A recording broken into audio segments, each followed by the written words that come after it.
L'Europe profite de l'épidémie de dermatose nodulaire contagieuse pour ruiner son agriculture. Comme elle a vidé la médecine de sa substance à l'occasion de la pandémie de coronavirus. Dans les deux cas, l'Europe s'est servie d'une science corrompue pour valider des décisions politiques douteuses. Or, comme le Covid, la dermatose nodulaire n'est pas dangereuse.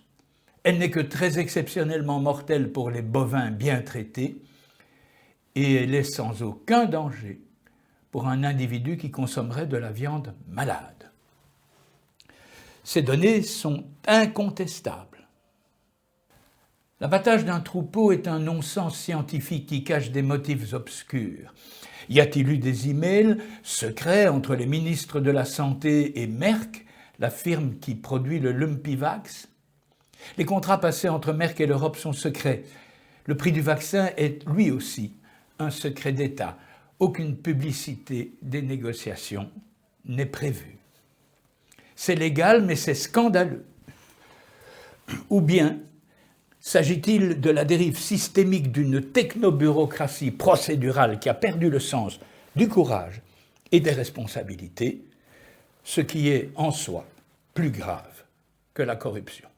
J'affirme que la dermatose nodulaire est une maladie dont la morbidité et la mortalité sont extrêmement faibles lorsqu'elle est correctement traitée, en combinant une hydratation optimale, une surveillance clinique et une antibiothérapie adaptée aux surinfections bactériennes.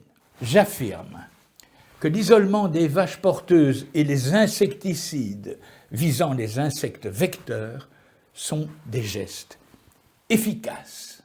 J'affirme que l'administration d'ivermectine aux vaches du troupeau concerné, qui est toxique pour les insectes hématophages, est un geste plus efficace que la vaccination massive pour éviter la transmission. J'affirme que toutes les études scientifiques qui tentent à démontrer l'efficacité de la vaccination contre la dermatose nodulaire sont peuplées de biais inacceptables. J'affirme qu'il est donc impossible d'évaluer raisonnablement les effets du vaccin en raison de comparaisons volontairement tronquées et différenciées, comme ce fut le cas pour le vaccin à ARN contre le Covid.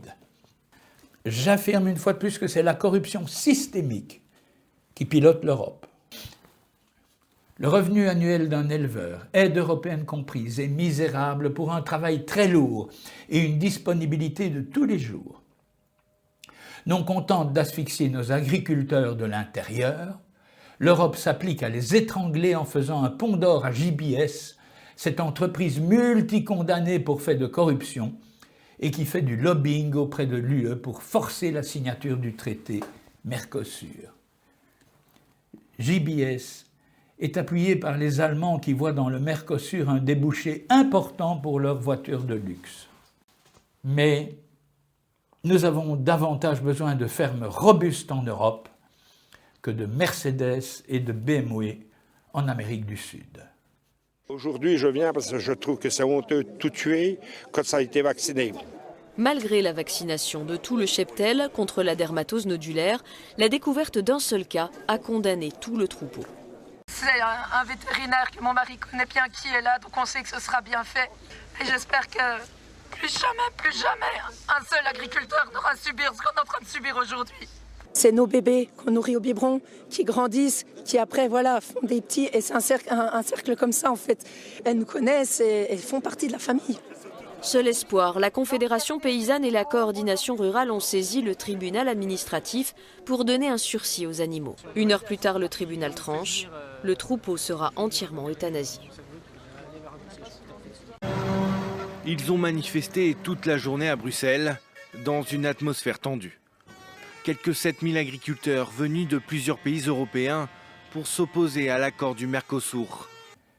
Chers artisans de la terre, l'Europe se moque de vous. L'Europe se moque de nous. L'Europe n'est pas réformable, nous devons la quitter. L'argent de nos trésors publics doit servir à nourrir nos valeurs fondamentales et non à assouvir les caprices et les fantasmes de commissaires européens. Nous devons reconstruire des fermes où des agriculteurs s'emploieront à nous nourrir sainement en gagnant décemment leur vie.